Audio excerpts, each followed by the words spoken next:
بادشاہوں کو گدا کر دے، میرے مالک تو جب چاہے کسی کو کیا سے کیا کر دے، اور کبھی کنواں، کبھی منڈی، کبھی پھر قید میں یوسف،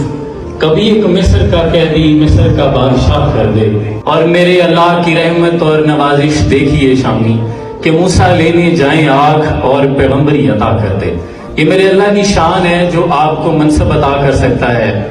اور لاکھوں کروڑوں درود نبی اکرم صلی اللہ علیہ وسلم کی ذات اقدس پر،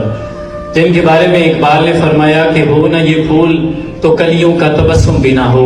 چمن دہر میں بلبل کا ترنم بھی نہ ہو، یہ نہ ساقی ہو پھر میں بھی نہ ہو، قوم بھی نہ ہو، بزم توحید بھی دنیا میں نہ ہو، تم بھی نہ ہو، اور خیمہ افلاک کا استادہ اسی نام سے ہے،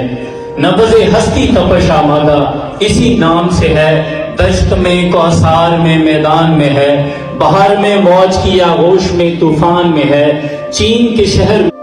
میں ہے، اور پوشیدہ مسلمان کے ایمان میں ہے۔